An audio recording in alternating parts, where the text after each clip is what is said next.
அனைத்து யூடியூப் நண்பர்களுக்கும் வணக்கம். இந்த என்னுடைய பக்தி சிந்தனா @ஸ்ரீனிவாசன் மைத்திலி 7314 சேனலுக்கு ஆதரவு தந்து கொண்டிருக்கும் அனைத்து அன்பு நெஞ்சங்களுக்கும் என்னுடைய தாழ்மையான நன்றியை தெரிவித்துக் கொள்கிறேன். இதுவரை நான் 9 வீடியோக்களை இந்த சேனலின் மூலம் வெளியிட்டுள்ளேன். இந்த என்னுடைய சேனல் பிரத்யேகமாக பக்தியை வளர்க்கும் பக்தி சிந்தனா என்ற பெயர் கொண்ட சேனல். இதில் பக்தி சம்பந்தப்பட்டவைகளை மட்டுமே நான் வெளியிட விரும்புகிறேன். இந்த திருவள்ளுவர் தந்த தித்திக்கும் அமுதம் திருக்குறள் ஒரு சிறு அலசல் என்ற பகுதியில் நான் வெளியிடுபவை எல்லாம் எனது சொந்த ஆராய்ச்சியில் நான் கம்பைல் செய்ததாகும். எனவே இது பைலிங்குவலில் இருக்கும். That is both in English and Tamil. Besides this channel also includes Bhakti Isai, Dasar Kriti, Srimad Bhagavad Gita, a vision, first part of which is released, and it will continue as this is my own research work of Gita after reading it several times. It also includes important slokas, namely Sri Raghavendra Akshara Malika, etc. Friends, please view all my parts of upcoming videos and subscribe to my channel. Thank you. இன்றைய என்னுடைய 10வது காணொளியில் 3வது திருக்குறள் பகுதியில் நாம் நீத்தார் பெருமை என்ற அதிகாரத்தில் உள்ள குறள்களின் விளக்கங்களை காண்போம். குறள் நம்பர் 21. ஒழுக்கத்து நீத்தார் பெருமை விழுப்பத்து வேண்டும் பனுவல் துணிவு. ஒழுக்கத்தால் இயல்பாக நீர்த்து போனவர்களின் பெருமையை பகிர்ந்து கொள்ள துணிவு வேண்டும். ஒழுக்கத்தில் நிலைத்து நின்று பற்றுவிட்டவர்களின் பெருமையை சிறந்ததாக போற்றி கூறுவதே நூல்களின் துணிவாகும். அதாவது தமக்குரிய ஒழுக்கத்தில் வாழ்ந்து ஆசைகளை அறுத்து உயர்ந்த மேன்மக்களின் பெருமையே சிறந்தவற்றுள் சிறந்தது என்று சொல்வதற்கும் நூலின் துணிவு வேண்டும். The fame of greater people who led disciplined life and got relieved from worldly pleasures are always within the valuable books by great authors, which is the courage brought out to such books. The praise of the people who had disciplined life and got relieved from itself is to be appeared in the books written by the great authors, which is the courage of the book writing about such great people. குறள் number 22. துறந்தார் பெருமை துணைக்கூறின் வையத்து இறந்தாரை எண்ணிக்கொண்டற்று. துறந்தாரின் பெருமையை எண்ணிக்கையில் கூறினால் அது பிறந்து இறந்தவர்களின் எண்ணிக்கையை போன்றதாகும். பற்றுக்களை துறந்தவர்களின் பெருமையை அளந்து கூறுதல் உலகத்தில் இதுவரை பிறந்து இறந்தவர்களை கணக்கிட்டு கூறுவது போலாகும். ஆசைகளை விட்டு விலகியவரின் பெருமைக்கு அளவுகோலாக எண்ணிக்கையை கூறுவது இந்த உலகத்தில் இறந்து போனவர்களின் எண்ணிக்கையை எல்லாம் கூறுவது போலாகும். உலகில் இறந்தவர்களின் எண்ணிக்கை எவ்வளவென்று கூற முடியுமா?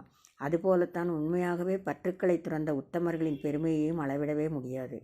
We can't explain the fame of people who got relieved from the worldly pleasures, which is equivalent to counting the number of people dead so far in this world. If we start telling the fame of the people who got relieved from desires, that is worldly pleasures, it is equivalent to counting the number of dead people in this world, because in order to get relieved from these worldly pleasures, they have to forego numerous vastus in this world. So the fame of these people can't be listed out. குறள் number 23. இருமை வகை தெரிந்து ஈண்டு அறம் பூண்டார் பெருமை பிறங்கிற்று உலகு. பிறப்பு வீடு என்பன போல் இரண்டிரண்டாக உள்ளவைகளின் கூறுபாடுகளை ஆராய்ந்தறிந்து அறத்தை மேற்கொண்டவரின் பெருமையே உலகத்தில் உயர்ந்தது. இம்மையின் துன்பத்தையும் மறுமையின் இன்பத்தையும் ஆராய்ந்து அறிந்து மெய் உணர்ந்து ஆசைகளை அறுத்து எரியும் அறத்தை செய்தவரின் பெருமையே உலகில் உயர்ந்து விளங்குகிறது.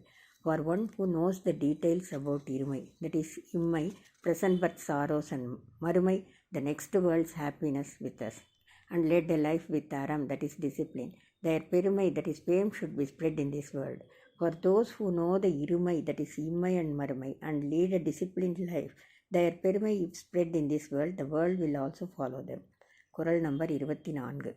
உரனென்னும் தோட்டியான் ஓரைந்தும் காப்பான் வரனென்னும் வைப்பிற்கோர் வித்தது. அறிவு என்னும் கருவியினால் ஐம்பொறிகளாகிய யானைகளை அடக்கி காக்க வல்லவன் மேலான வீட்டிற்கு விதை போன்றவன். மெய் வாய் கண் மூக்கு செவி என்னும் 5 யானைகளும் தத்தம் புலன்கள் ஆகிய ஊறு சுவை ஒளி நாற்றம் ஓசை ஆகியவற்றின் மேல் செல்லாமல் அவற்றை மன உறுதி என்னும் அங்குசத்தால் காப்பவன் எல்லாவற்றிலும் சிறந்ததாகிய வீட்டுலகிற்கு ஒரு விதை ஆவான். அதாவது உறுதி என்ற அங்குசம் கொண்டு ஐம்பொறிகளையும் அடக்கி காப்பவன் துறவரம் என்னும் நிலத்திற்கு ஏற்ற விதை ஆவான். If elephants of 5 indriyas, namely மெய் வாய் கண் மூக்கு செவி, are controlled with the wisdom of Angusa, then he is said to have sown a seed for attaining Sri Bhagavan's Padaravindas. That is, one who controls all his 5 indriyas is said to be having sown a seed for attainment of Sri Bhagavan. குறள் number 25. ஐந்தவித்தான் ஆற்றல் அகல் விசும்புளார் கோமான் இந்திரனே சாலும் கரி. 5 புலன்களால் ஆகும் ஆசைகளை ஒழித்தவனுடைய வல்லமைக்கு வானுலகத்தாரின் தலைவனாகிய இந்திரனே போதுமான சான்று ஆவான். அதாவது அகன்ற வானத்து வாழ்பவரின் இறைவனாகிய இந்திரனே புலன்வழி பெருகும் ஆசை 5ஐயும் அறுத்தவரின் வலிமைக்கு தகுந்த சான்று ஆவான். One who controls the 5 indriyas, namely Panchendriyas, மெய், வாய், கண், மூக்கு, செவி, and his skills in controlling them are compared here with Sri Indran. But out of all devas, Indran, who is their head, is the best example for bringing all indriyas under his control. Normally, in Sri Bhagavad Gita, it is said that 11 indriyas, that is 5 karmendriyas and 6 jnanendriyas, are to be brought under control by every human being. குறள் number 26. செயற்கரிய செய்வார் பெரியர், சிறியர் செயற்கரிய செய்கலாதார். செய்வதற்கு அருமையான செயல்களை செய்ய வல்லவரே பெரியோர், செய்வதற்கு அரிய செயல்களை செய்ய மாட்டாதவர் சிறியோர். அதாவது பிறர் செய்வதற்கு முடியாத செயல்களை செய்பவரே மேன்மக்கள், செய்ய முடியாதவரோ சிறியவரே. The higher level people always do whatever work which is rare to perform. The lower level people will not act for such rare works. Periyar means higher level people, and they do all that what others couldn't do, which are rare, and Siriyar, that is lower level people, will not get involved in those rare activities. குறள் number 27. சுவை, ஒளி, ஊறு, ஓசை, நாற்றமென 5 வகை தெரிவான் கட்டே உலகு. சுவை, ஒளி, ஊறு, ஓசை, நாற்றம் என்று சொல்லப்படும் 5 வகைகளையும் ஆராய்ந்து அறிய வல்லவனுடைய அறிவில் உள்ளது உலகம். அதாவது சுவை, ஒளி, ஊறு, ஓசை, நாற்றம் என்று கூறப்படும் 5 புலன்களின் வழி பிறக்கும் ஆசைகளை அறுத்து எரிபவனின் வசப்பட்டதே உலகம். 5 இயல்பை உணர்ந்து அவற்றை அடக்கி ஆளும் திறன் கொண்டவனையே இந்த உலகம் போற்றும். Taste, light, touching, sensation, sound, smell, all these are 5 benefits of our Panchendriyas.